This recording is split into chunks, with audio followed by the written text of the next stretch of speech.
ओम श्री योग वासिष्ठ महारामायण निर्वाण प्रकरण 148वां सर्ग।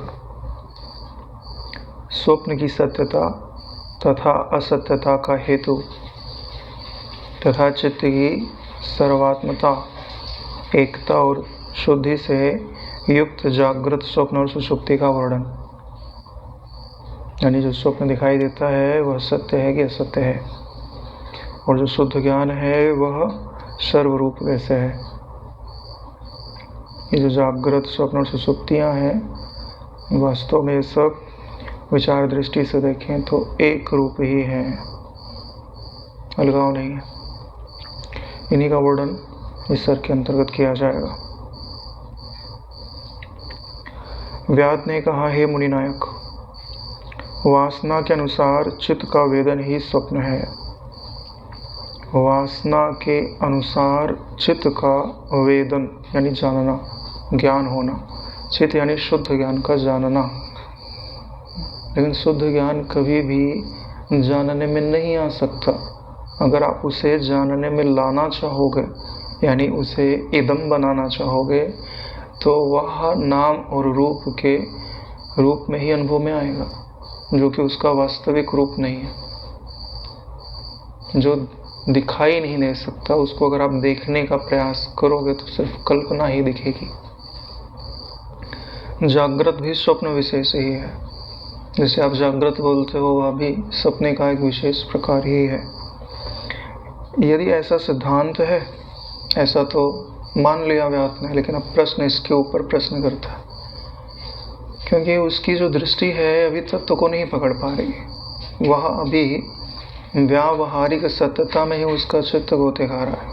इसके लिए वो वैसे ही प्रश्न कर रहा है। जब यह मान ले रहा है कि जो चित्त का वेदन है वही स्वप्न है, तो उसे यह भी समझना चाहिए कि स्वप्न काल्पनिक ही होता है। लेकिन उसके चित्त में भी दृढ़ क्या है कि जो जागृत है वो दृढ़ है और जो स्वप्न है वो अदृढ़ है। इसलिए उसके चित्त में प्रश्न उपजता है। क्या प्रश्न उपज रहा है? प्रातः काल में देखा गया हाथी पर सवार होना इत्यादि कोई स्वप्न लाभ आदि का सूचक होने से सत्य है। यानी इसने सपने को दो कैटेगरी में बांट दिया है। एक ऐसे सपने होते हैं जो सिर्फ कल्पना मात्र ही दिखाई देते हैं, लेकिन कुछ ऐसे सपने होते हैं जो आने वाली घटनाओं का सूचन देते हैं, सूचक होते हैं। तो जो आने वाली घटनाओं की सूचना दे रहे हैं तो उन्हें यह सत्य बोल रहा है, और जो अनर्गल सपने हैं उनको यह असत्य बोल रहा है। उसकी भी दृष्टि एक अंश से सही है। क्यों? लेकिन एक अंश सही तभी तक है जब तक वह जागृत को सत्य मान रहा है। क्यों? क्योंकि उसके अनुसार जो फल मिल रहा है वो जागृत में मिल रहा है। तो अगर जागृत ही झूठा हो जाए तो पूरी बात खत्म हो गई। तो इसका प्रश्न क्यों उपज रहा है? क्योंकि इसे जागृत सत्य लग रहा है। यानी जो हाथी पर बैठा हुआ अगर आप देखते हैं तो शुभ का सूचक है ना, लक्ष्मी की प्राप्ति होने वाली है, ऐसा माना जाता है। उससे अन्य अरण्य में जंगल में घूमना आदि स्वप्न किसी प्रकार के फल का सूचक न होने से सत्य है। आप अपने आप को देख रहे हो कि मैं जंगल में भटक रहा हूँ, तो उसका कोई फल नहीं है, न शुभ न अशुभ, तो कल्पना मात्र है। तो बोले ये सपना झूठा है और जो शुभ की सूचना दे रहा है वो सच्चा है। यों स्वप्न दर्शनों की सत्यता और असत्यता की कैसे उपपत्ति होगी? तो हे गुरुदेव, हे महामुनि, तो इन सपनों में जो सत्यता और असत्यता का मुझे अनुभव हो रहा है उसको आप कैसे सिद्ध करेंगे, या उनकी वास्तविक सत्यता क्या है? इसी प्रकार हिरण्यगर्भ के मनोरथ से कल्पित सृष्टि अर्थ क्रियाकारी होने से सत्य है। यानी ब्रह्मा जी ने जो सृष्टि के रूप में कल्पना की है वह अर्थ क्रियाकारी है। तो हमें सत्य लग रही है। भैया हम बीज बोते हैं, वृक्ष उगता है और क्रम से उगता है। पहले अंकुर निकलेगा, फिर डाली, टहनी, ऐसे बढ़ते जाएगा। तो यहाँ एक क्रम दिखाई दे रहा है। इसके लिए हमको लगता है कि ये अर्थ क्रिया में समर्थ है। कांटा चुभोएंगे तो दर्द होगा, सुगंधित फूल है तो रखेंगे तो सुगंध होगी, पानी पिएंगे तो ठंडा ठंडा पानी तो ठंडा लगेगा, प्यास मिटाएगा, अग्नि जलाएगी, अर्थ क्रिया दिखाई दे रही। बोले इसके लिए या तो मुझे सत्य लगता है, हमारे मनोरथ से कल्पित सृष्टि असत्य है, लेकिन जो हम मनोराज्य करते हैं वह तो मुझे असत्य लगता है, लेकिन ये अर्थ क्रिया में संपन्न होने के कारण, समर्थ होने के कारण जो ब्रह्मा जी की कल्पना है वो मुझे सत्य लगती है। यूं जागृत के विषय में मेरा यह महान संदेह है। यह संदेह उनका ही नहीं है, सबका है जो विचार करते हैं। ये हमको सपना तो सपना लगता है, लेकिन जागृत सपना क्यों नहीं लगता? क्योंकि यह अर्थ क्रिया से संपन्न दिखाई देता है। यहाँ पे हम किसी को अगर दुख पहुंचाते हैं तो कर्म का सिद्धांत लागू हो जाता है, हमको भी दुख प्राप्त होगा, लेकिन सपने में ये हमको दिखाई नहीं देता है। सपने में कोई भी अपराध कर दो, जग जाओ, झंझट खत्म। इसमें जगते नहीं है, इसलिए तो अर्थ क्रिया जो है वो दृढ़ लग रही है ना। सपना तो रोज नहीं है, पर ये सपना वही चलते रहते, इसलिए अपने को उसमें सत्य का भास किया। अविचार के कारण हमें लगता है कि यह वही चल रहा है, जहाँ से खत्म होता है फिर वहीं से कंटिन्यू होता है। ये ऐसा आपको लगता है? ऐसा भासता है। विचार पूर्वक देखेंगे तो ऐसा नहीं अनुभव में आएगा, लेकिन जगत ने ऐसा आपको बना दिया है। आपको क्यों लगता है कि वहीं से चालू हो जा रहा है? क्यों? क्योंकि दिन ऐसे ही नाम रख दिए गए ना, डेट ऐसी ही रख दी गई, 22 के बाद 23 आएगा, 23 के बाद 24 आएगा। लेकिन क्या ये जो डेट रखा हो ये सत्य है? नहीं, काल्पनिक है ना, वो तुमको अज्ञान को दृढ़ कराने के लिए रखा गया। जो अपनी घटना जहाँ से खत्म हो गई थी रात में, फिर सुबह उठते फिर वहीं से घटना स्टार्ट होती। ऐसा लगता है। जागृत का क्रम होता है, स्वप्न का क्रम नहीं होता। सपने में कुछ नहीं है, इसलिए तो उसमें सत्यता नहीं रहती। हाँ, उसमें सत्यता नहीं रहती, इसमें सत्यता लगती है, क्योंकि इसमें स्वप्न की अपेक्षा क्रम ज़्यादा दिखाई देता है। लेकिन विचार करेंगे तो उस क्रम के बीच में एक बहुत बड़ा गैप है। स्वप्नों से हम जाग जाते तभी वो झूठा लगता है, लेकिन यहाँ से जब जाग जाएंगे ये भी झूठा लगेगा। वही तो जागना ही तो चाहे सपना क्रम के अनुसार दिखाई दे रहा हो, चाहे बिना क्रम के दिखाई दे रहा हो, स्वप्न तो स्वप्न है ना। क्रम के कारण सत्य थोड़े ना हो जाएगा कि इस घटना के बाद ये घटना आ रही है तो ये सत्य हो जाएगा, इसके बाद ये घटना नहीं आ रही तो सत्य हो जाएगा, तो कोई प्रमाण नहीं है। यस्य सत्ता त्रिकाला अव्यभिचरति, वो सत्य कहा जाता है। जो भी घटनाएं आपको दिखाई दे रही हैं, भले क्रम के अनुसार आपको लगता है, लेकिन तीनों काल में जैसी रहती हैं क्या, तो फिर सत्य तो नहीं कहा जा सकता ना। प्रवाह रूप से बह रही है, और प्रवाह जो होता है वह सदैव बदलता रहता है। यह दृश्य का प्रवाह है, दृश्य की सत्यता नहीं है, दृश्य का प्रवाह। अब श्री मुनि जी जो है उनका उत्तर देते हुए कहते हैं, हे व्याध, जो स्वप्न संबित स्वप्नेश्वरी देवी के निकटवर्ती देश में, अब यह बताएंगे कि यह जो आपको सपना दिखाई देता है तो कौन से सपने सत्य होते हैं। रात खुलते समय तड़के यानी जो सुबह में सपने आते हैं, देवता की आराधना, तप, व्रत आदि कर्मों, हविष्य, अन्न, भोजन, कुसुमय बिस्तर आदि द्रव्यों द्वारा शास्त्र प्रमाणों से इस तरह के स्वप्न का इस प्रकार का फल अवश्य होता है, यो निश्चित उदित होती है। यानी जब आप ऐसी चीज़ें कर रहे हैं कि सुबह में सपना आता है, देवता की आराधना कर रहे हैं, तप, व्रत आदि कर रहे हैं, और शयन आदि करते हैं, यानी पवित्रता है जीवन में, संबित में गंभीरता है, तो जो सपने आते हैं उनका जो फल होता है, जो फल कहा जाता है शास्त्र आदि में, वह निश्चित उदित होता है। जैसे कुछ सपने होते हैं जो धन के सूचक होते हैं, या शुभ समाचार मिलने वाला है उसके सूचक होते हैं। कुछ सपने अशुभ भी होते हैं, दिखाई देते हैं तो वैसा परेशानी भी होती है। जैसे अगर आपको दिखाई देता है कि आपका विवाह हो रहा है तो समझ लो कि रोग आने वाला है, शरीर में कुछ न कुछ रोग आएगा। शुभ नहीं माना जाता। ना अपनी मृत्यु दिखाई देती है तो समझ लो कि आयु बढ़ गई है। वह संबित उन शकुनों की तरह जिनका कि फल काकतालीय है, उत्तर काल में अवश्य फल लाभ होने के कारण सत्य स्वप्न नाम वाली होती है। इनका फल अवश्य प्राप्त होता है, इसलिए इन्हें क्या कहा जाता है? सत्य स्वप्न नाम वाली। लिंग में जो सत्य लगाया गया किसके आगे लगाया गया है? सपने के लिए लगाया गया, वास्तविक के लिए नहीं लगाया गया। और इनका जो फल है वो काकतालीय है। यानी ये जो काकतालीय शब्द है ये प्रारब्ध के अनुसार समझ लो या नियति के अनुसार जो घटनाएं घटती हैं, क्योंकि हम लोग नियति को वेदांत में स्वीकार नहीं करते। इस जगत का कारण नियति को नहीं कहा जाता। अनियति यानी आदि नीति। समझाने के लिए कहीं कहीं वर्ड प्रयोग में लात हो जाते हैं, लेकिन उसको स्वीकार नहीं करते, क्योंकि अगर नियति ने नियत ही कर रखा है तो उसका आप उच्छेदन नहीं कर सकते। लेकिन हम उच्छेदन कर जाते हैं, स्वरूप में निमग्न हो जाते हैं। इसलिए कहा जा रहा है कि काकतालीय न्याय से हुआ है।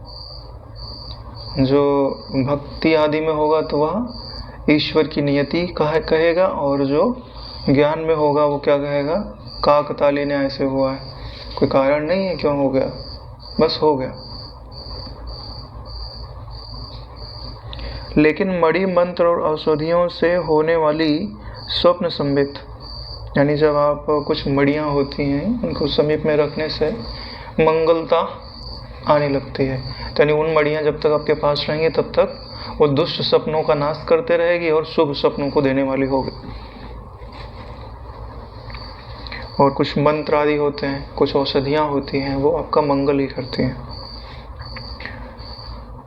मणि मंत्र आदि के योग्य पुरुष में अव्यभिचारिणी होती है। अव्यभिचारिणी का मतलब होता है कि उसका प्रभाव दिखाई देगा ही देगा।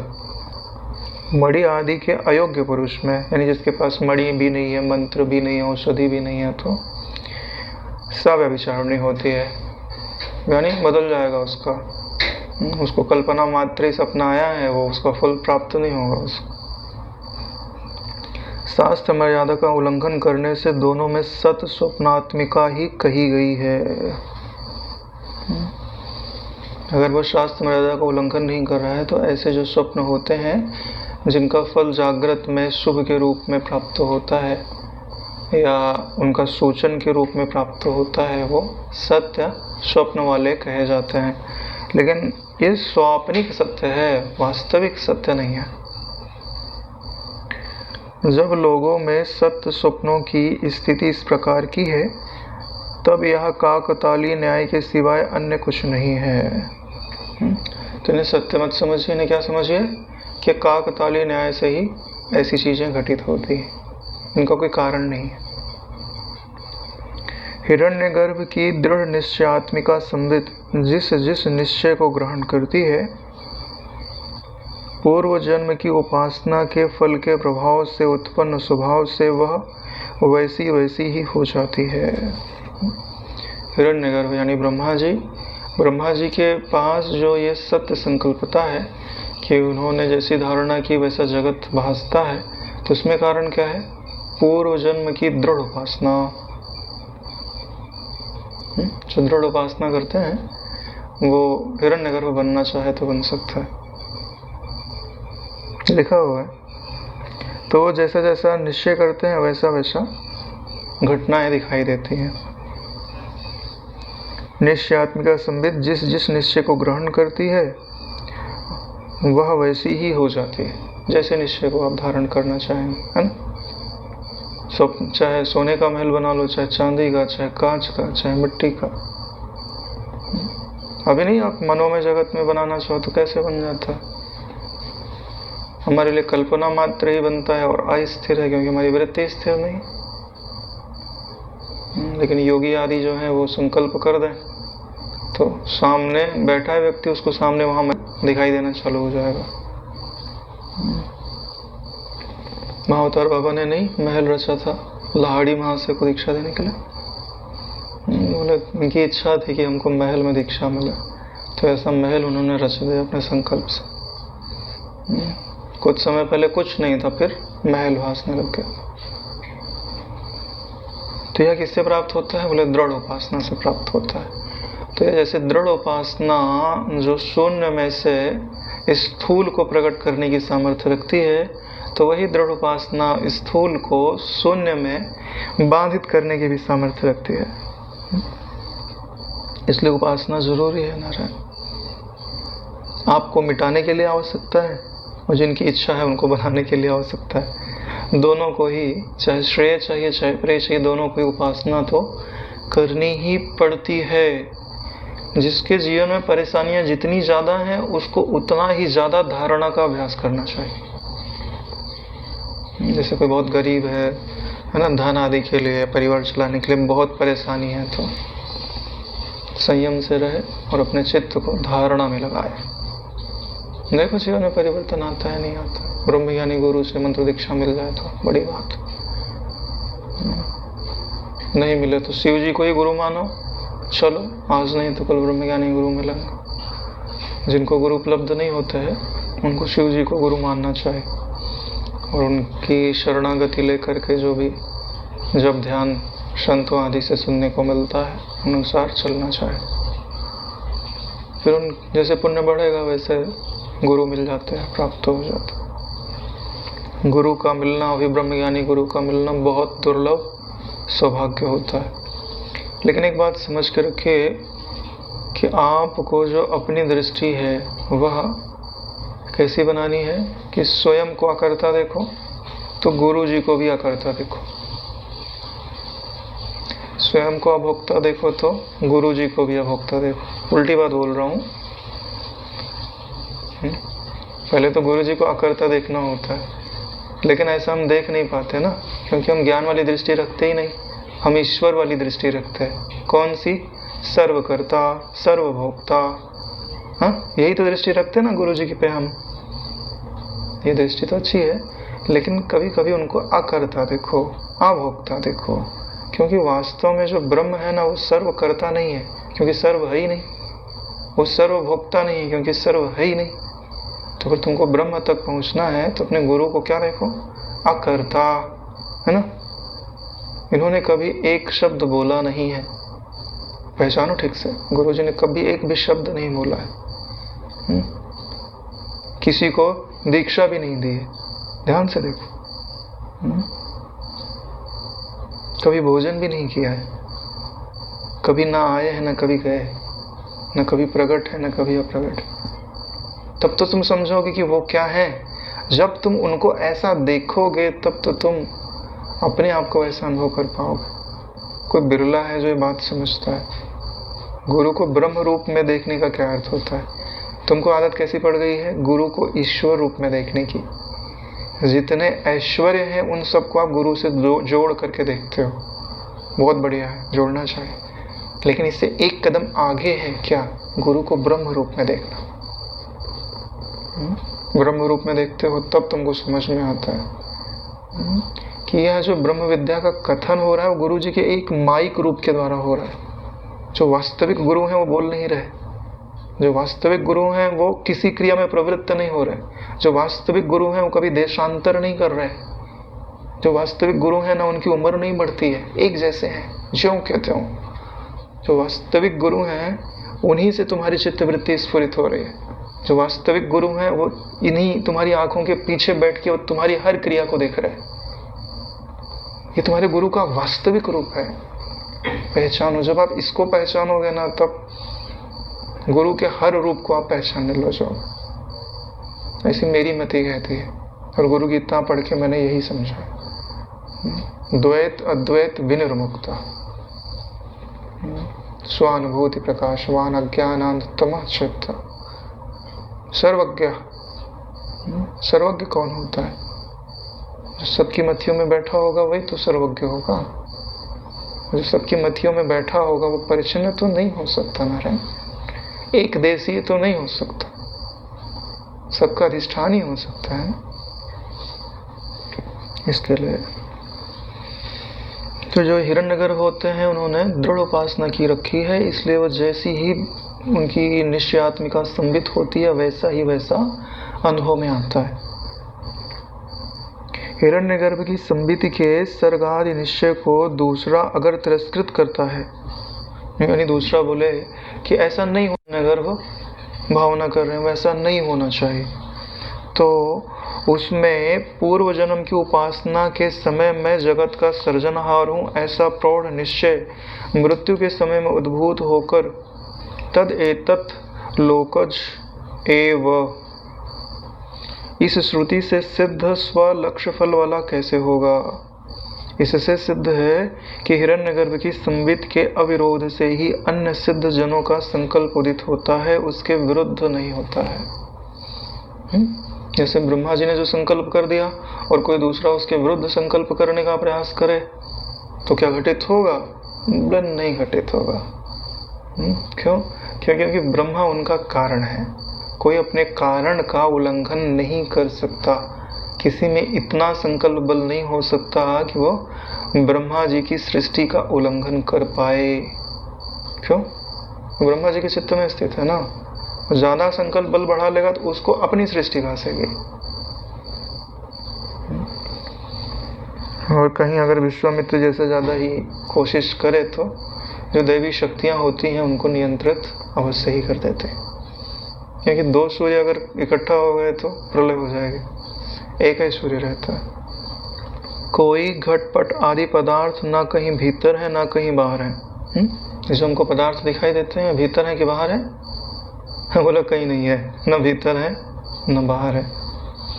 केवल सर्वतंत्र स्वतंत्र एकमात्र संबित जैसी इच्छा करती है वैसे ही जगत के रूप में स्थित होते हैं। बाहर भीतर एक संबित की ही सत्ता है, वह जैसी इच्छा करती है वैसा ही रूप धारण कर लेते हैं। तो बड़ी परेशानी है फिर संबित ने दुखदायक रूप क्यों धारण कर लिया, दारिद्र से पूर्ण रूप क्यों धारण कर लिया। कोई दुखी थोड़ी होना चाहता है, नारकीय रूप क्यों धारण कर लिया जब संबित को धारण ही करना था। तो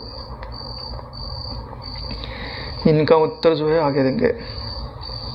यह स्वप्न सत्य है, इस प्रकार के शास्त्र आदि प्रमाण द्वारा किए गए निश्चय से अंदर सत्य उदित हुई स्वप्न संबित तुरंत सत्य हो जाती है।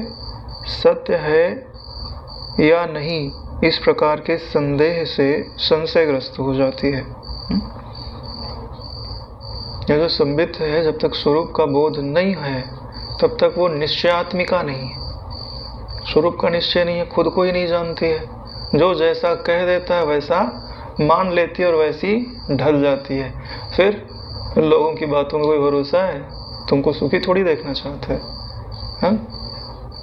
तुमको दुर्वासनाओं की बातें सुनाई और तुमने अपनी संबित कैसी बना ली, दुर्वासना युक्त बना ली, तो दुर्वासना का फल क्या मिलेगा? दुख भोगो। क्यों? क्योंकि संबित को अपनी ही महिमा का पता नहीं है।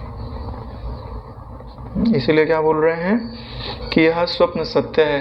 अगर वह ऐसा निश्चय कर लेते तो उसको स्वप्न सत्य लगता है। और यह सत्य है या नहीं अगर ऐसा उसके मन में आ गया तो संशय खड़ा हो जाता है। और जगत में ये चीजें तो होती है ना, तुम कोई भी घटना घटे किसी को बताओगे तो कोई बोलेगा हाँ ऐसा हो सकता है, 10 लोग ऐसा बोलेंगे, 2 लोग बोलेंगे नहीं बिल्कुल नहीं हो सकता है। तो संशय तो खड़ा ही करेंगे नारायण। किसी के भी बारे में बोल के देखो, 10 लोग बोलेंगे हाँ भाई ये व्यक्ति अच्छा है, तो 2 लोग जरूर बोलेंगे नहीं अच्छा तो होगा ठीक है लेकिन ये गलती तो इनके अंदर है। मेरे बारे में पूछ के देख लो आप, सब एक जैसा तो नहीं बोलेंगे, कुछ अच्छा बोलेंगे कोई बुरा बोलेगा, जिसका जैसा चित्त जिसकी जैसी मान्यता।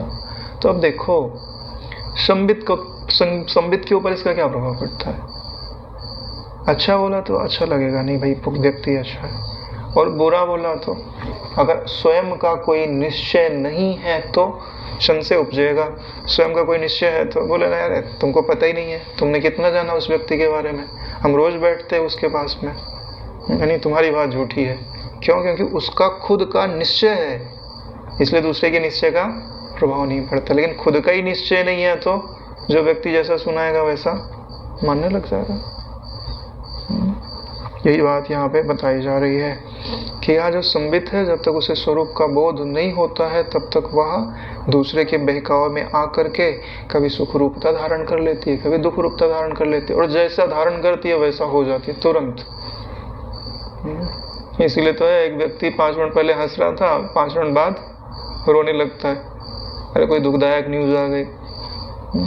और फिर 10 मिनट बाद कोई आया, अरे नहीं भाई तुम्हारे घर में नहीं घटना घटी, तो दूसरे घर में घटी थी, वो तो गलत न्यूज आ गई, तो फिर हंसने लग जाता है। कोई संबित का कोई स्टैंड है नहीं, लेकिन ब्रह्म ज्ञानी की संबित का स्टैंड है ना रहे, कोई दुखी नहीं कर सकता, कितनी न्यूज क्यों ना सुनाओ, चाहे अच्छी चाहे बुरी।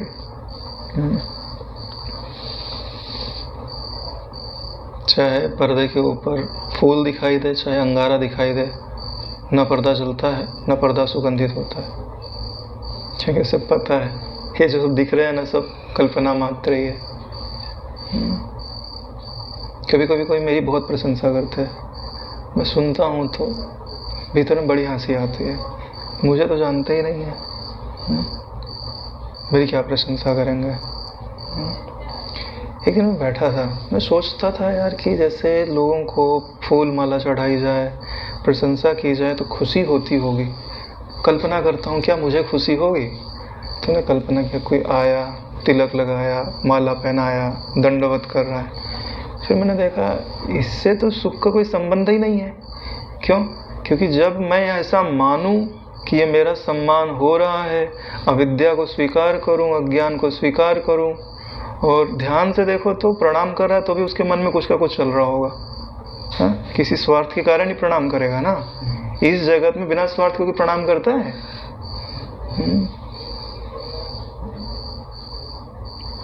सबकी यह रीति, स्वार्थ लाग करें सब कीर्ति, सुर नर मुनि सबकी यह रीति। ठीक है भाई, तो खुशी का है कि, तो मुझे लगता है कि मेरी खुशी किस बात में है। तो मैंने ध्यान से देखा कि कोई अगर ब्रह्म तत्व की स्तुति करे तब ऐसा लगता है कि ये मेरी पूजा कर रहा है। सच में मैंने उस दिन विचार के देखा तो मुझे लगा कोई एकांत में बैठा हो और ब्रह्म तत्व की स्तुति कर रहा हो कि जो कण कण में व्याप्त ज्ञान सत्ता है, जो समस्त बुद्धियों का प्रकाशक है, सारे क्रियाकलाप जिसमें होते हुए दिखाई देते हैं मगर उसे स्पर्श नहीं करते हैं, वही ब्रह्म तत्व में हूँ, वही ब्रह्म तत्व सबका आत्मा है, मैं उसको प्रणाम करता हूँ। ऐसा कोई अगर बोल रहा हो ना, तब मेरा दिल खुश हो जाता है, सच में खुश हो जाता है। अरे ये मेरी पूजा कर रहा है, मतलब मेरा सम्मान कर रहा है। पूजा तो नहीं ली जा सकती अभी, है ना, मतलब ये वास्तविक सम्मान है। मैंने अपने हृदय को टटोल के देखा तो मुझे लगता है कि इस बात में मुझे खुशी मिलती है। शरीर का कोई सम्मान करे तुरंत पता चलता है ये चापलूसी कर रहा है। क्योंकि अगर आपको किसी का सम्मान करना है तो उसके सामने मत करो। अगर आप सच में सम्मान करते हो तो सामने करने की जरूरत ही नहीं है, सामने तो जो कर्तव्य रहता है वो करते हैं। किसी की प्रशंसा की जाती है तो उसके पीठ पीछे की जाती है, सामने चाटुकारी की जाती है। सच्चाई है, ईश्वर गुरु को छोड़ करके, ईश्वर गुरु तो भैया स्तुति के योग्य हैं, चाहे आगे हो चाहे पीछे हो चाहे जहाँ। यह स्वप्नदृष्टा जीव अन्य उपाय से भी प्राप्त हुए फल को स्वप्न में सत्यत्व की कल्पना से यह फल स्वप्न द्वारा ही सूचित होता है, ऐसा समझता है। यानी जो सपने में उसको दिखाया जाता है कि यह फल तुमको प्राप्त हो सकता है, तो वह भी उसकी ही कल्पना है, और उसमें वह सत्यत्व की कल्पना कर लेता है कि यह कल्पना सत्य है। त्रैलोक्य में तत् तत् यानी विभिन्न पुरुषों की अपनी निज संबित द्वारा चिर अभ्यस्त अर्थ क्रिया आदि से बद्ध मूल घटादि स्वभाव वाले भी सभी पदार्थ शीघ्र या चिरकाल में देश काल तथा मुद्गर के आघात आदि प्रयत्न से अन्यथा भाव को प्राप्त हुए भी व्यभिचरित होते हैं, पूर्व निश्चित स्वभाव का त्याग करते हैं। यानी कि तीनों लोकों में जैसी जिसकी संबित है वैसी ही द्वारा वो अर्थ क्रिया आदि में लगता है, और क्योंकि यह जो देश काल पदार्थ आदि हैं इनमें परिवर्तन होता ही रहता है, तो संबित में भी परिवर्तन होने लगता है, क्योंकि जो अपनी संबित है वह स्वरूप को नहीं जानती है, वह पदार्थ अनुगामी हो गई है। जैसा जैसा पदार्थ बदलते जाता है वैसे वैसे हमारी संबित बदलती जाती है। जबकि जो ईश्वर लोग होते हैं वो इसका उल्टा होते हैं, उनकी संबित के अनुसार पदार्थ बदलते हैं, हमारे पदार्थ के अनुसार या व्यक्ति नाम रूप के अनुसार हमारी संबित बदलते हैं। ऐसा नहीं होना चाहिए नारायण। अपनी दृष्टि को ऐसा बनाओ कि उस पर, है ना, जगत के परिवर्तन का प्रभाव ना पड़े। इसी को ब्राह्मी दृष्टि बोलते। ब्राह्मी दृष्टि मतलब ऐसी दृष्टि जिसमें परिवर्तन करना किसी के वश की बात ना हो। किसी के मतलब किसी के वश की बात ना हो, चाहे शरीर में कितनी अनुकूलता आ जाए, चाहे कितनी प्रतिकूलता आ जाए, जो दृष्टि बदले नहीं उसी को ब्राह्मी दृष्टि बोलते हैं। बदले नहीं और अपरिछिन्न हो। सृष्टि के आरंभ में चिदाकाश का अविनश्वर भान ही जगत है। आरंभ में कहने का तात्पर्य क्या है कि जब सृष्टि उपजी नहीं थी तो क्या था, वहां सोचना आसान है, क्योंकि सृष्टि के होने पर तो तुमको चारों तरफ सृष्टि ही नजर आ रही,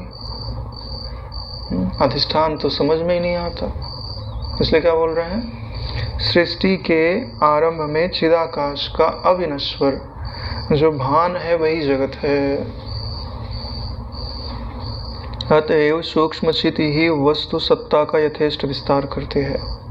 जो सूक्ष्म चिति है या जो ब्रह्म चिति है वही वस्तु सत्ता का, ये जो अपने आप को अनुभव में आ रहा है ना, ये सारी वस्तुएं वस्तु सत्ता का यथेष्ट विस्तार करती है। यथेष्ट यानी जैसे तुम्हारी इच्छा है। केवल सन्मात्र ब्रह्म को छोड़कर सबको तुम सदा सत्य असत्य नियत अनियत रूप से स्थित समझो। अब महामुनि उपदेश देते हैं व्यात को कि सन्मात्र ब्रह्म को छोड़ दो, ठीक है, फिर तुमको जो भी अनुभव में आ रहा है, चाहे जागृत आ रहा है चाहे सपना आ रहा है, उसे क्या समझो, कुछ सत्य समझो कुछ असत्य समझो, कुछ नियत समझो कुछ अनियत समझो, यानी द्वंद्व से युक्त समझो। और ये दोनों चीजें आपको छोड़नी पड़ेंगी। जो जागतिक सत्य है और जागतिक असत्यता है, दोनों ही वृत्तियों में ही तो रखे हुए हैं। अतः एक सद ब्रह्म ही सर्वात्मक है, उससे अन्य कुछ नहीं है। इसलिए उससे अतिरिक्त सत्य असत्य क्या होगा, अर्थात कुछ भी नहीं होगा। तो प्रॉब्लम कब है पता है, जब गुरुजी सत्संग करते हैं और हमारी दृष्टि ब्रह्म पे स्थिर नहीं होती है। ब्रह्म पे स्थिर हो जाए ना तो ये जितनी भी परिभाषाएं दी जा रही हैं ना, सब अपना फल प्रदान कर दें। हमारी दृष्टि चलते चलते कहीं रास्ते में कहीं रुक जाती है, दृश्य में ही कहीं, और फिर उसी के बारे में प्रश्न करती है। इन अज्ञानियों के लिए कहीं पर स्वप्न सत्य और कहीं पर असत्य ही है, लेकिन इनकी जो सत्यता है वो भी स्वप्न पे ही रखी है और जो असत्यता है वो भी सपने पे ही रखी है। यानी ये दृश्य में ही विचार कर रहे हैं, दृष्टा की तरफ इनकी संबित जा ही नहीं रही है। किंतु ज्ञानवान जनों के लिए न सदरूप है न असदरूप है न सन्मय है। जगत नामक आकारवती यह संबित रूप भ्रांति भाषित होती है, यह स्वयं मैं भ्रांति हूँ ऐसा कहती है। यह जगत रूपी जो संबित है, जो जगत का आकार धारण किए हुए है, यह स्वयं कहती है कि मैं भ्रांति रूप हूँ। अरे भाई किसको कहती है, जो विचारवान है। जो सत्य है न सत्य न असत्य है, जो भी हम निश्चय करोगे फिर भी वो माया में निश्चय करोगे। माया में निश्चय करोगे, चिदाकाश का निश्चय करोगे तो फिर भी वृत्ति से करोगे। हाँ, वृत्ति से करोगे। फिर उनका कहना है कि वो सब भी सत्य है, सत्य से जो भी हो रहे हैं। हाँ, न सत्य है ना असत्य है, अनिर्वचनीय। पर ये तो हो, पर अपने को निश्चय तो अपने को करना ही। हाँ, तो करना ही पड़ेगा ना नारायण। जब माया से बंधे हो तो माया से ही तो छूटोगे, कल्पना से बंधे हो तो कल्पना से ही तो कल्पना छूटेगी। बोले ब्रह्म ज्ञान पूरा कल्पना पे रखा हुआ है, इसलिए कल्पना को क्या उड़ाना, जो हम अपने आप को देह मानते थे, जो अपने आप को दुखी समझते थे, वहीं पड़े रहना चाहिए। कई बार जब यथा योग्य अधिकारी को ब्रह्म विद्या नहीं मिलती है, अनर्गल पात्रों को मिल जाती है, तो वो यही कहते हैं, बोलेंगे कि मन तो माया है। बोले हाँ, तो फिर बोले ब्रह्म चिंतन क्या करना? भाई मन माया है तो माया से ही ब्रह्म को तो पाया नहीं जा सकता है, तो फिर ब्रह्म चिंतन क्या करना? ठीक है, तो हम कह रहे हैं ना भाई, जैसे तुम ब्रह्म चिंतन नहीं कर रहे हो तो संसार चिंतन भी क्या करना? तो क्या तुम संसार चिंतन छोड़ पा रहे हो? अगर तुम संसार चिंतन छोड़ सको तो ब्रह्म चिंतन करने की जरूरत ही नहीं है। लेकिन वो परिश्रम पड़ेगा ना, इसलिए ब्रह्म चिंतन को काट दिया, और पहले से सिद्ध है इसलिए संसार चिंतन में लगे रहेंगे। ये सब माया के खेल है, तुमको पराजित करने के लिए वो खेलते रहती है। चित्त ही चित्त बनकर जल में द्रव की तरह अपने आप में जगमगाती है, साभास स्फुरित होती है, वही जगत है। यानी जिसको आप चित्त बोलते हो, वास्तव में उसका वास्तविक स्वरूप क्या है? चित्त ही है। आभास होकर के, नाम रूप को धारण करके वही जगत के रूप से अपना रूप धारण कर लेती है। जैसे स्वप्न देख कर सुषुप्ति का अनुभव होता है, वैसे ही जागृत का अवलोकन कर निद्रा का अनुभव किया जाता है। मतलब अरे भाई सपना आया, इसका मतलब आदमी सोया हुआ होगा ना, तब तो सपना आएगा। ऐसे ही यहाँ जो बाद में निद्रा लिखी है, यह अज्ञान के लिए लिखा है, अविद्या के लिए लिखा है। अविद्या होगी, अविद्या रूपी निद्रा होगी, तभी तो आपको जागृत जगत दिखाई देगा। अविद्या नहीं होगी तो कोई जगत वगत नहीं दिखाई देता। तो बोलोगे कि ये शिव जी को, ब्रह्मा जी को, विष्णु जी को, गुरु जी को जगत नहीं दिखाई देता क्या? पूछ के देखो उनसे। उनको जगत दिखाई देता है कि जगत के रूप में स्व का अनुभव ही दिखाई देता है। उनके लिए जगत नाम शब्द नहीं है। एक ब्रह्म के सिवा उनको कुछ दूसरा दिखाई नहीं देता। जैसे जमा हुआ कड़ा घी ही कुछ पिघलता है और कुछ पिघला हुआ ही जमकर फिर कड़ा हो जाता है। यानी चाहे घी पिघला हुआ हो चाहे जमा हुआ हो, दोनों घी ही है। यूं दो घृतों में परस्पर भेद नहीं है, क्योंकि वह घृत ही है। ऐसी प्रतिज्ञा दोनों अवस्थाओं में होती है। प्रतिज्ञा मतलब दृढ़ बुद्धि या दृढ़ निश्चय। हे महामते, वैसे ही तुम जागृत ही यह स्वप्न है ऐसा जानो, और स्वप्न को जागृत जानो। ये दोनों एक अविनाशी ब्रह्म ही है। यानी जागृत को स्वप्न समझो, स्वप्न को जागृत समझो, या दोनों को एक समझो। क्या एक? ब्रह्म ज्ञान मात्र। जो सामान्य ज्ञान सत्ता में स्थित है सो मुक्त है, जो विशेष ज्ञान सत्ता में स्थित है सो परेशान है नारायण। जैसे ये महामुनि को नहीं उनके पुत्र आदि दिखाई दिए, पत्नी दिखाई दी, तो पहले सामान्य ज्ञान में स्थित थे सत्ता मात्र में। जब ये लोग सामने आए तो विशेष ज्ञान में स्थित हो गए। विशेष ज्ञान में क्या? कि ये मेरे पुत्र हैं, ऐसी सम्यत उत्पन्न हुई ना। तो ध्यान से देखो, उनके पुत्रों ने उन महामुनि को कभी देखा था कि उनके शरीर को देखा था? उनके शरीर को ही देखा था ना। तो उनकी पत्नी ने भी तो उनके शरीर को ही देखा था, उनको थोड़े देखा था। इसका मतलब है कि उनके पुत्र का या उनकी पत्नी का संबंध महामुनि के शरीर से है, महामुनि से नहीं है। और जब तुम यह बोलते हो कि यह मेरा पुत्र है, तब तुम देह मानते हो अपने आप को, क्योंकि वो देह से ही जुड़े हुए हैं नारायण, स्वरूप से जुड़े हुए नहीं है। क्योंकि स्वरूप में तो पुत्र स्त्री आदि होना संभव नहीं है। अचैत्य चिन्मात्र भान रूप यह एक आकाश ही चारों ओर व्याप्त है। अचैत्य चिन्मात्र, अचैत्य मतलब जिसमें नाम और रूप स्फुरित ना हुआ हो, ऐसा जो चेतन है उसी को अचैत्य बोलते हैं। भान रूप यानी ज्ञान रूप यह जो चिन्मात्र आकाश है वही चारों ओर व्याप्त है। इसमें कोई संशय है? चैत्य क्यों नहीं बोला जा रहा है? चैत्य बोल दिया जाएगा तो देखना कठिन हो जाएगा, अचैत्य बोल दिया जाता है तो देखना आसान हो जाता। यहाँ जागृत, स्वप्न और सुषुप्ति आदि उसी के नामांतर यानी पर्याय हैं। यानी है शून्य आकाश ही, अब उसी को चाहे तुम जागृत बोल दो, चाहे सपना बोल दो, चाहे सुषुप्ति बोल दो, उसी का पर्याय है। यहाँ ना नियति है ना अनियति है। जैसे बोला जाता है ना, घटना घटी, बोले क्या बोले, नियति है, होनी है, इसलिए हो गई, इसमें दुखी होना नहीं चाहिए, ऐसा बोला जाता है ना। ईश्वर ने ऐसा रचा है इसलिए ऐसा हो गया, ठीक।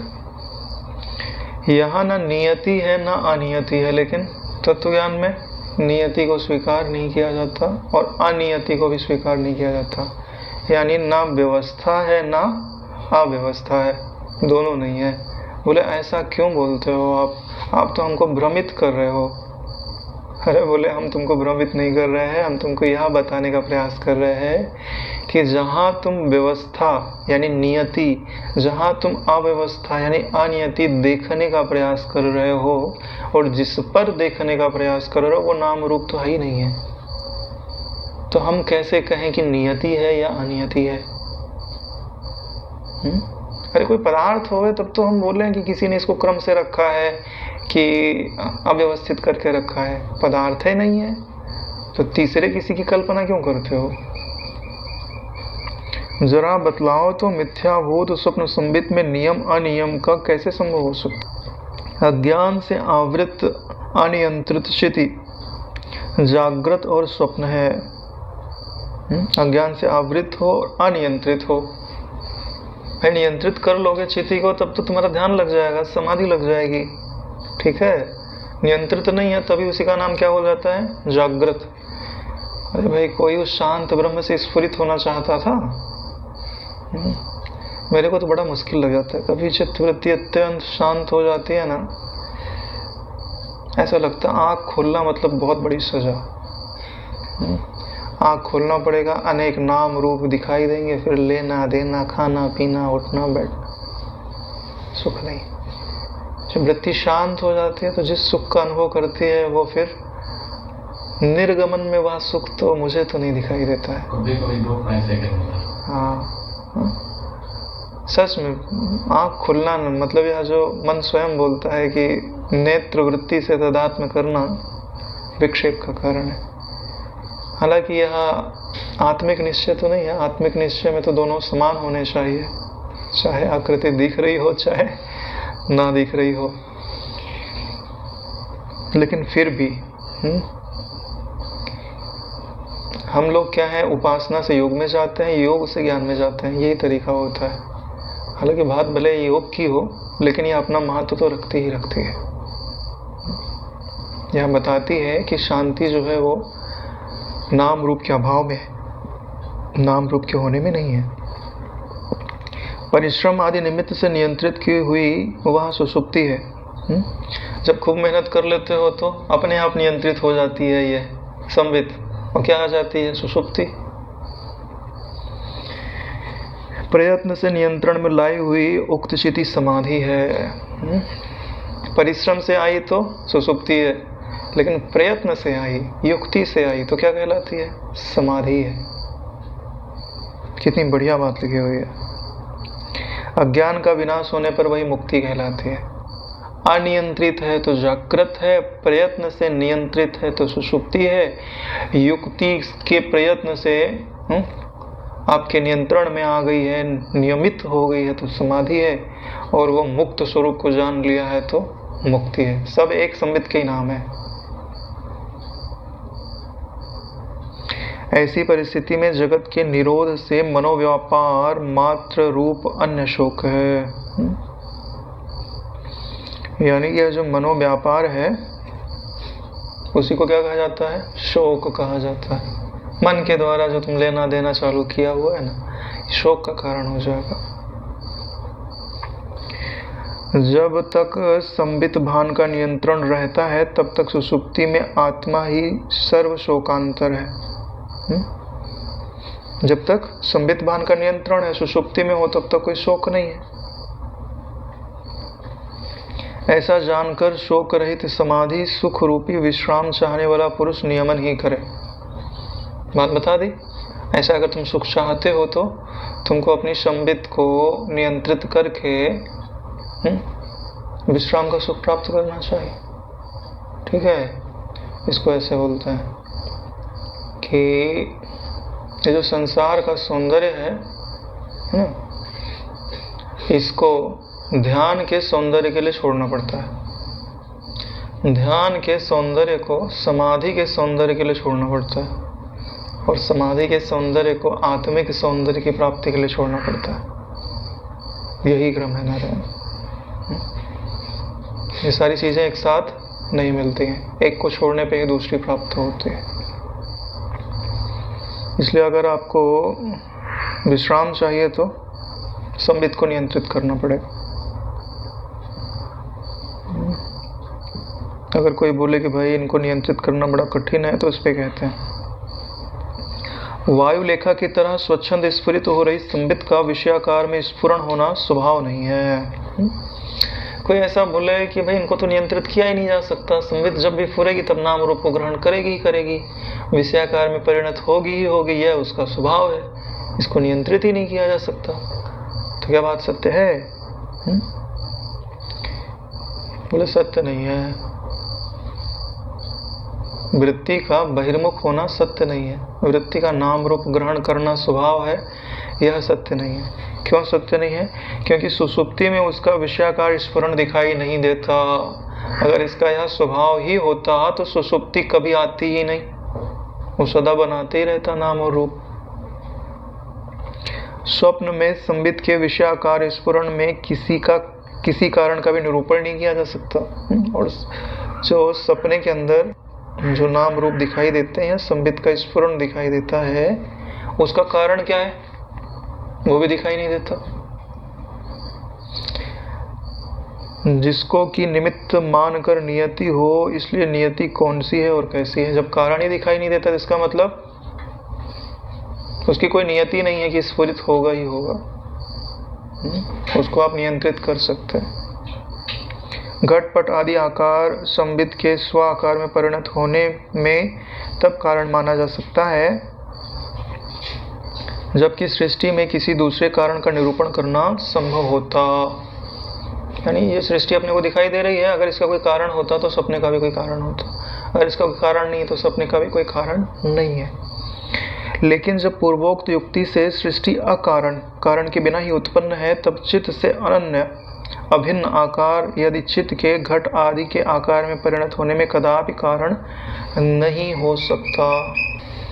यहाँ जो चित्ती जब जैसी स्फुरित होती है, वह वस्तु तब वैसी पारमार्थिक व्यवहारिक या प्रातिभाषिक होती है। यानी जैसी संबित होगी वैसा ही व्यवहारिक होगी तो व्यवहारिक जगत भाषेगा, प्रातिभाषिक है तो प्रातिभाषिक। इन दोनों का निराश करके एक पारमार्थिक स्वरूप ही सत्य है, वही मैं हूँ, अगर ऐसा निश्चय है तो वैसा भाषेगा। स्वतंत्र हो नारायण संबित बनाने में, अब तुम चाहे जैसी संबित बनाओ। इस प्रकार की ही नियति व्यवहार पर्यंत रहती, अन्यथा नहीं होती। यही नियति है, और वह नियति तुम्हारे हाथ में है, किसी दूसरे के हाथ में नहीं है। कि यह जो संबित है वह व्यावहारिक ही बनेगी, यह नियति है, ऐसा कहीं कहा नहीं जाता है और देखा भी नहीं जाता है। तुम्हारी संबित की नियति तुम्हारे हाथ में है। इसलिए बोला जाता है मनुष्य अपने भाग्य का स्वयं विधाता है। नियति के अभाव से ही स्वप्न में कभी कभी सत्यता कभी कभी असत्यता होती है। इसलिए स्वप्न सत्य तो काकतालीय ही है, यानी नियति नहीं है सपने में। तुम कभी सत्य हो गया कभी असत्य हो गया, तो बोले ये जो भी हो रहा है ना काकतालीय न्याय है, इसकी सत्यता से कोई लेना देना नहीं है। मणि मंत्र और औषधि रूप स्व आत्मा से स्वप्न आदि की जो सत्यता नियत है, वह सत्यता तो जागृत में भी दिखाई देती है। यानी जागृत में भी तो सत्यता दिखाई देती है मणि मंत्र औषधि से, और स्वप्न में दिखाई दे रही तो कौन सी बड़ी बात है। जागृत और स्वप्न दोनों ही चित्तभान ही है, ज्ञान का आभास ही तो है। अतएव इनमें विभिन्नता कैसी, यानी सपना और जागृत अलग अलग नहीं हो सकते। जागृत और स्वप्न के नगर अनुभव से सदृश स्वरूप ही है, अतः उनका वेद्य स्वरूप अथवा वेदन स्वरूप अनुभवतः तुल्य ही है। हाँ, यानी दोनों ही असत्य हैं। असत्य कल्पना में ही सत्यत्व और असत्यत्व की कल्पना अलग से हो रही है। निद्रा विहीन आत्मा में जागृत का कदापि संभव नहीं है। निद्रा विहीन आत्मा मतलब जिसमें अविद्या ना होए, तो उसमें जागृत जगत दिखाई देगा क्या? मन के स्फुरित होने का कोई कारण ही नहीं है। मन क्यों स्फुरित होता है? कोई इच्छा है तो सारी इच्छाएं मिट गई ना, तो मन स्फुरित ही नहीं होगा। कई बार मेरे को बहुत आश्चर्य होता है, किसी ने बोला कि अगर हम मुक्त हो जाएंगे तो क्या हम इस जगत में वापस नहीं आ सकते? तो सोचो ये ऐसा प्रश्न क्यों कर रहे हैं? क्योंकि ये जगत उनको भी प्यारा लग रहा है कि बोले अगर हम मुक्त हो गए तो फिर वापस यहाँ नहीं आ सकते क्या? सही बात है भाई, ज्ञान पालो, फिर तुम रेगिस्तान में वापस भटक सकते हो। इसमें कोई बंधन नहीं है।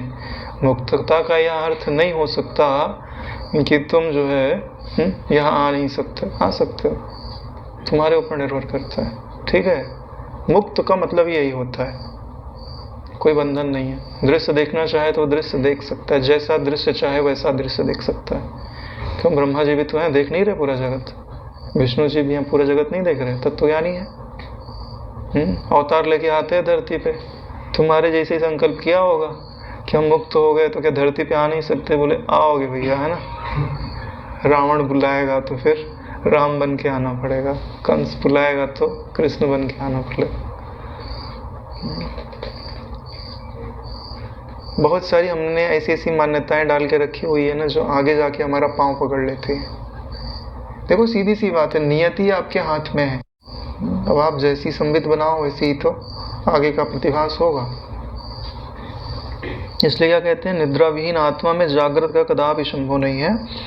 जो जागृत के नाम से प्रसिद्ध रूप है वह स्वप्न ही है। जिसको तुम जागृत कहते हो वो स्वप्न है। और बड़ी दुखद बात है कि हमको इस सपने से जगना नहीं आता है।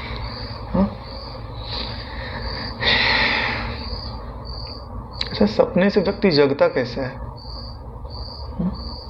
सपना देख रहा है तो कैसे जगता है? एक तो नींद पूरी हो जाती है, अलार्म बज जाएगा तो मोबाइल का। हाँ, अलार्म बज जाएगा तो ठीक है। यानी जो सपने से बाहर कोई होवे, ठीक है, वहां से कोई संकेत देवे तो हो सकता है हम उसको पहचान ले तो जग जाए। ऐसे ही तो बात कही जा रही है। बाहर से जो सपने के बाहर खड़ा हो, तुम्हारा नाम लेके बुलाए, या सपने के बाहर कोई ऐसी वस्तु हो जो आपको वहाँ ज्ञान कराए कि ये जागृत झूठा है, जगो, समय हो गया है। ऐसे तो सिटी पैकेट अभी चलते हैं। हाँ, तो बात क्या है कि ऐसे ही इस सपने से बाहर कौन खड़े हैं? सदगुरु, ठीक है ना। वो आवाज देते हैं आपको, स्वरूप से खड़े होके, नारायण स्वरूप से खड़े होकर के आवाज देते हैं। तब तुमको पहचानना चाहिए कि मुझे मेरे नाम से कोई बुला रहा है। बड़ी विडंबना क्या है, हम अपना नाम भी भूल गए। सपने के अंदर ऐसे गए कि हमें हमारा नाम ही विस्मृत हो गया। हमारा नाम क्या है? ब्रह्मा, आत्मा, ज्ञान। झूठे नाम का अध्यास हो गया, इसके लिए जगना भारी हो गया। निद्रा विहीन आत्मा के ये जागृत स्वप्न आदि कोई कदापि नहीं है। दृश्य का आत्यांतिक अदर्शन रूप अथवा आत्मा का उच्छेद आदि रूप मृत्यु भी नहीं है। यानी कि जब निद्रा विहीन आत्मा है, मतलब अपने स्वरूप को जानता है नारायण, तो क्या है? न जागृत है, न सपना है, न सुषुप्ति है। दृश्य का आत्यांतिक अदर्शन रूप आत्मा का उच्छेद आदि रूप मृत्यु भी नहीं है, क्योंकि अविलुप्त चित्त सत्ता मृत्यु भ्रम के अनंतर तुरंत ही दृश्य को देखती है। क्योंकि अगर मृत्यु होती है तो मृत्यु के पश्चात फिर से जगत भासता है ना। लेकिन जिसको बोध हो गया उसको तो फिर से दृश्य नहीं भासता, इसलिए उसमें मृत्यु भी नहीं है। जैसे जल कणों की लहरें, मेघ और दिग्भ्रम होने पर दिशाएं, ये सब अनन्य होते हुए भी चिरकाल तक निरंतर सर्वथा अन्यवत प्रतीत होते हैं। ये जो दिशाएं हैं वो सब एक ही है, एक नहीं है।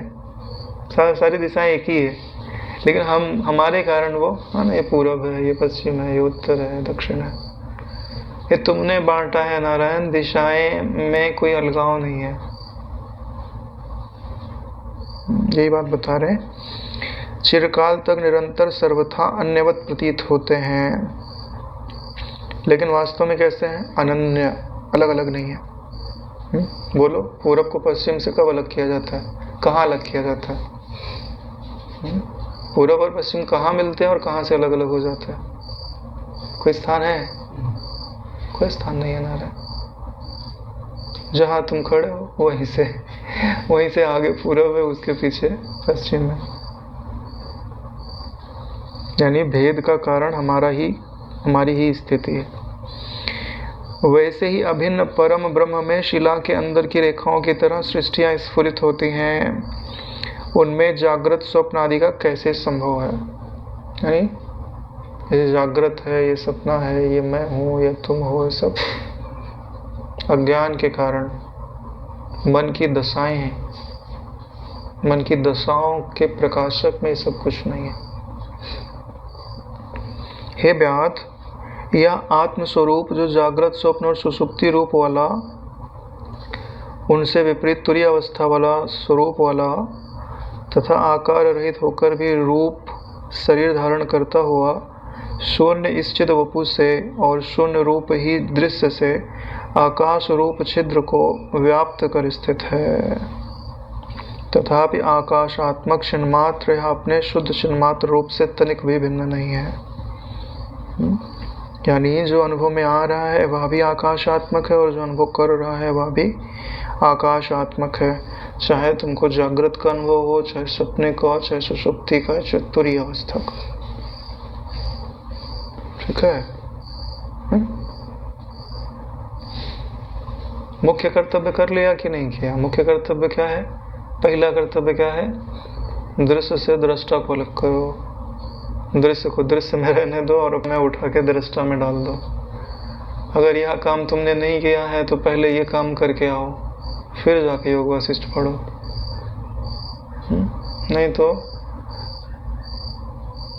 जैसे है ना, बड़ी कक्षा में चले जाते हैं ना, जब बीएससी वगैरह करते हैं, तो वहाँ अगर तुमको कॉन्सेप्ट क्लियर ही नहीं है ना छोटी क्लास वालों की, तो बैठ के तुम सुनोगे तो सही, लेकिन कुछ पल्ले नहीं पड़ेगा। बोले क्या बोल रहे हैं ये लोग, सबको लगेगा बड़े ध्यान से सुन रहा है, बहुत पढ़ रहा है, लेकिन कुछ नहीं। तुम वो सारे शब्द ना फारसी में बोलेगा, समझ लो तुम्हारे लिए।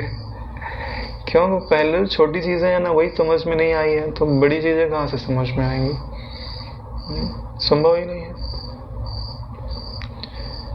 वहां तो कोई रट्टा मार भी सकता है, लेकिन यहाँ तो रटने से कोई फायदा ही नहीं है।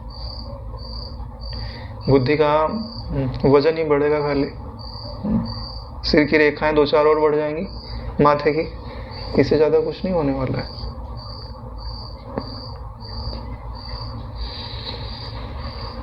आकाश, वायु, पृथ्वी, अग्नि, जल, अन्य लोक, मेघ आदि भूत भौतिक सहित दृश्य सृष्टि के आदि में भी दूसरे किसी भी कारण का प्रमाणों द्वारा अनुभव न होने से केवल हिरण्यगर्भ चित्तात्मक है। यानी जो कुछ भी आपको पंचभूत, लोक, लोकांतर आदि दिखाई देते हैं, इनका कारण कोई नहीं। ये सब हिरण्यगर्भ यानी ब्रह्मा जी के चित्त से अलग नहीं है, चित्तात्मक है। चित्त रूप, मनोरथ रूप, इनके नाम रूपों का अस्तित्व न होने से यह नाम से वर्जित ही है। बोध शरीर वाले मन के साक्षी से संयुक्त ही है। यानी जो ब्रह्म तत्व है वह साक्षी से एक है, बोध स्वरूप, बोध ही उसका, ज्ञान ही उसका शरीर है, और उसका कोई नाम नहीं रखा जा सकता है, क्योंकि जितने भी नाम रखे जाएंगे वो उन सारे नामों का प्रकाशक होगा। अंत में मन का विलय होने पर सारा का सारा दृश्य वेदन मात्र ही है, अन्य वस्तु नहीं है। जब सारे का सारा दृश्य जो है मन में स्थित है, मन लीन हो गया तो दृश्य लीन हो गया। तो जब जगेगा तुमको क्या अनुभव में आएगा कि यह मन रूप ही है। जो मन के साथ सो जाए, मन के जगने पे जग जाए, उसे मनोरूप ही जानना चाहिए, उससे अन्य नहीं जानना चाहिए। यहीं पर 148वां सर्ग समाप्त होता है।